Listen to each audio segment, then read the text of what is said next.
I know that the laws of Alabama say that I can't eat in a public restaurant. I know that the laws of Alabama say that I can't send my children to the best public schools available. I know the laws of Alabama dictate to me where I can ride on public conveyance.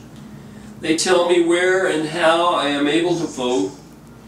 But there is a higher law, a higher principle to which I must subscribe and to which I am guaranteed those freedoms, just by virtue of being a human being.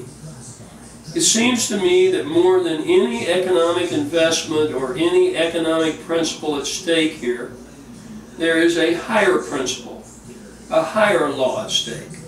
And that law is the law of justice and equality. The law which we have always stood for as Americans.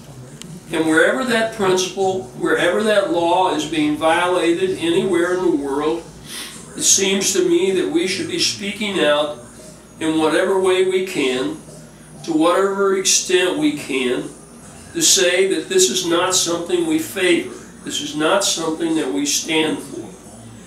This amendment doesn't say we're going to divest everything that's presently invested in South Africa. It says in the future.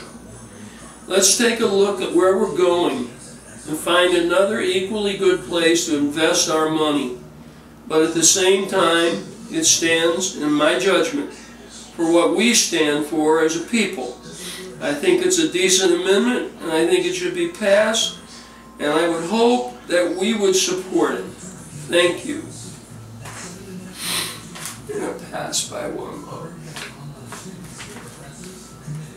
Dan's on his telephone. No, he's filming it. He's videotaping it. Where's the little man speech, Dad? What? Wasn't the little man part of that speech?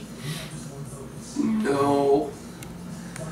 It just needed to pass. When Illinois passed this, other states fell in line, and it so severely hurt the apartheid government that it was one of the driving forces to end it.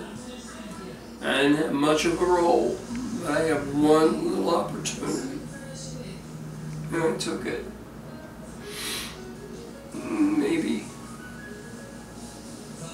that's where I was supposed to be at that moment. I don't know.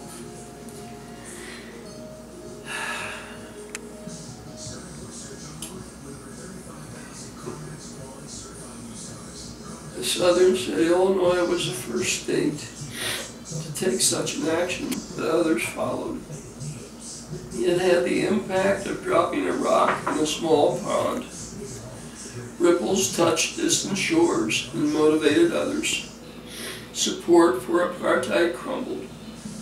Mandela was released from prison in 1990, and a majority rule government took power through the 1994 elections.